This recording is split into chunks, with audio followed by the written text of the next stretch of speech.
नमस्कार दोस्तों, मेरा नाम है अर्पित सोनी और इसी क्लासेस पे आपका स्वागत है। ग्रीक में एक फ़िलासफ़र हुए जिनका नाम था डेमोक्रिटस।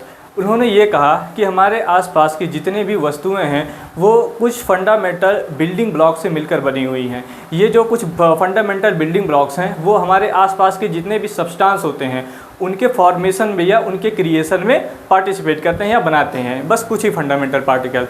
तो उस समय इसको एटम्स कहा गया और इसको आगे आने वाले टाइम में केमिस्ट ने इसको एटम करके और ज़्यादा इसको डिस्क्राइब किया। लेकिन उस समय उनके कहने का मतलब एटम नहीं था, वो कुछ और कहना चाहते थे जिसको आगे चल के हम एक्सप्लेन कर पाए। इसको हम इस तरह से समझ सकते हैं कि वो उनके कहने का मतलब जो फंडामेंटल पार्टिकल बिल्डिंग ब्लॉक्स थे वो एक एलिमेंट्री पार्टिकल होने चाहिए। इसके लिए जैसे जैसे समय आगे बढ़ा हमने कई सारे नए पार्टिकल्स की खोज की, जैसे इलेक्ट्रॉन, प्रोटॉन, न्यूट्रॉन्स, पॉजिट्रॉन्स, और धीरे धीरे हमने और ज़्यादा स्टडी किया तो हमें ये भी पता चला कि ये जो इलेक्ट्रॉन, प्रोटॉन है वो खुद एक फंडामेंटल या बिल्डिंग ब्लॉक से मिलकर बने हैं जिसको हम क्वार्क्स कहते हैं, लेप्टॉन्स कहते हैं। तो इन सब के बारे में जो अध्ययन किया गया तो साइंटिस्ट को उनके मास में कुछ एनॉमली लगी। उनको ये लगा कि इनके अंदर मास कहाँ से आ रहा है, लाइक कुछ तो उनके पास होना चाहिए जिससे इलेक्ट्रॉन को पास उसका मास आ रहा है। इसको कैसे पता किया जाए? तो वैज्ञानिकों ने, साइंटिस्ट ने उनके पास जो भी उस समय के पार्टिकल एक्सीलरेटर थे उसमें कई सारे एक्सपेरिमेंट कंडक्ट किए, लेकिन वो सारे एक्सपेरिमेंट किसी नए पार्टिकल को नहीं बना पाए, ना कि उसको डिस्क्राइब कर पाए। तो इसको मैथमेटिकली प्रूव करने के लिए कोशिश की गई, इसको मैथमेटिकली प्रूव किया गया और उन्होंने एक नए पार्टिकल की खोज की जिसे कहा जाता है हिग्स बोसॉन या फिर गॉड पार्टिकल। उन्होंने हिग्स बोसॉन की खोज की लेकिन एक्सपेरिमेंटली इसको प्रूफ नहीं कर पाए थे। तो दुनिया भर के साइंटिस्ट ने और गवर्नमेंट ने और उस समय के सबसे ब्रिलियंट इंजीनियर्स ने मिलके एक नई फैसिलिटी बनाई जिसे हम कहे द लार्ज हैड्रॉन कोलाइडर। इसको स्विट्ज़रलैंड के जेनेवा में ज़मीन से करीब 100 मीटर नीचे 27 किलोमीटर के एरिया में एक फैसिलिटी बनाई जिसमें इन्होंने पार्टिकल को एक्सेलरेट करके हिग्स बोसॉन की खोज की। और 2012 में फाइनली हमें इसका ऑब्जर्वेशन एक्सपेरिमेंटली पता चला कि एक नया पार्टिकल, एक अलग पार्टिकल है जिसे अम्ब्रेला पार्टिकल भी हम कहेंगे, जिसका नाम था हिग्स बोसॉन।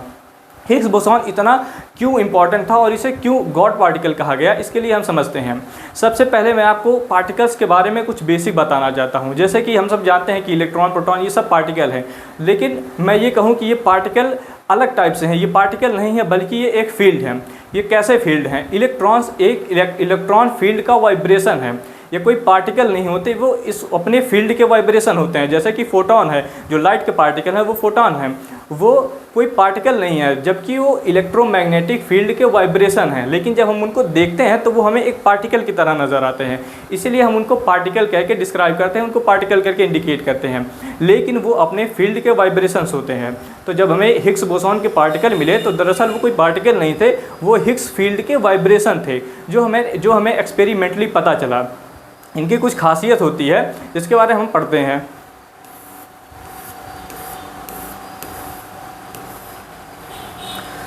अदर पार्टिकल्स की तरह, जैसे अदर पार्टिकल होते हैं उनकी फ्री स्पेस में वैल्यू 0 होती है, लेकिन ये जो हिग्स बोसॉन के पार्टिकल्स थे इनकी वैल्यू कभी भी 0 नहीं होती, बल्कि ये दूसरे पार्टिकल को इन्फ्लुएंस करते हैं। और ये जो इन्फ्लुएंस है इसी की वजह से हमारे जो अदर पार्टिकल्स होते हैं जैसे क्वार्क्स, लेप्टॉन्स हो गए, उनके पास उनका मास आता है।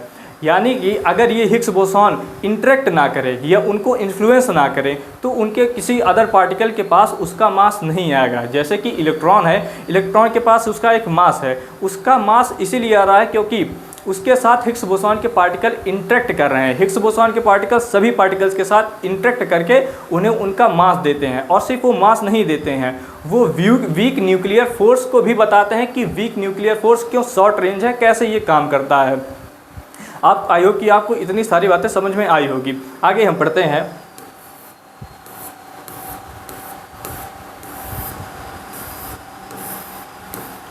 जब हिग्स बोसॉन की खोज हुई तो कई सारे साइंटिस्ट ने ऐसा अनुमान किया था कि हाँ, अब इसके बाद से हमें डार्क मैटर के बारे में भी पता चलेगा और डार्क एनर्जी का भी जो भी रहस्य है, जो भी मिस्ट्री है, उसको सॉल्व कर दिया जाएगा।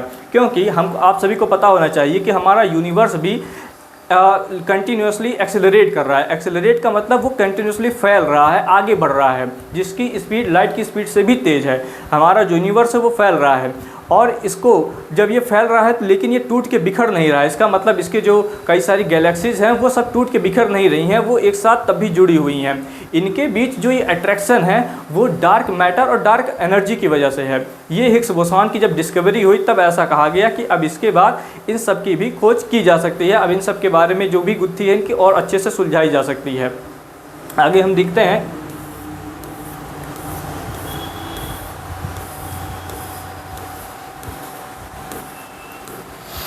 जैसे कि मैंने आप सभी को बताया था कि डेमोक्रिटस का जो भी आइडिया था वो बाद में चल के, जिसे उस समय एटम्स करके डिस्क्राइब कर दिया गया था, बाद में पता चला कि उनका जो आइडिया था वो इसी एलिमेंट्री पार्टिकल के लिए ही था, जिसको आगे चल कर साइंटिस्ट ने डिस्क्राइब किया।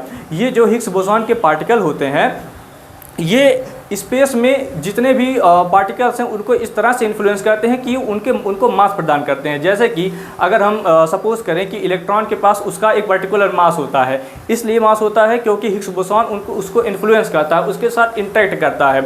अगर ये उसके साथ इंटरेक्ट ना करता या उसको इन्फ्लुएंस ना करता तो इलेक्ट्रॉन के पास कभी भी कोई मास आता ही नहीं।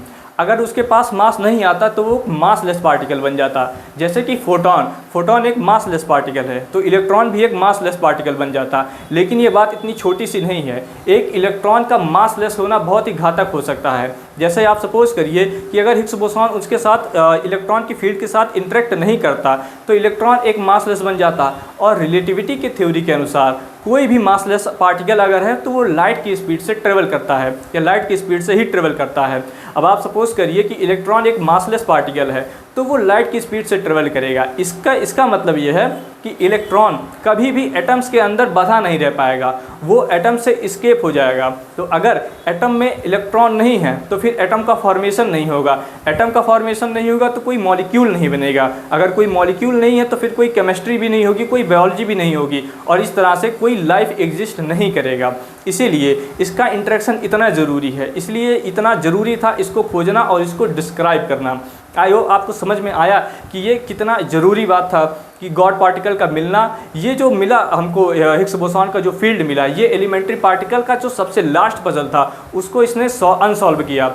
अब ये सॉल्व होने के बाद इसके बाद हमें एलिमेंट्री पार्टिकल में, पार्टिकल फिजिक्स में एक नई डिस्कवरी देखने को मिलेगी, जो कि नेक्स्ट स्टेप इसका होगा इसको मिस्ट्री को सॉल्व करना डार्क मैटर और डार्क एनर्जी का। तो आई होप आपको ये लेक्चर समझ में आया होगा। अगर आपको कोई इससे डाउट होता है डार्क एनर्जी, डार्क मैटर या इस एलिमेंट्री पार्टिकल से रिलेटेड या हिग्स बोसॉन पार्टिकल या उसके फील्ड एरिया से रिलेटेड, तो आप हमको कमेंट कर सकते हैं, आपको इसका जवाब दिया जाएगा।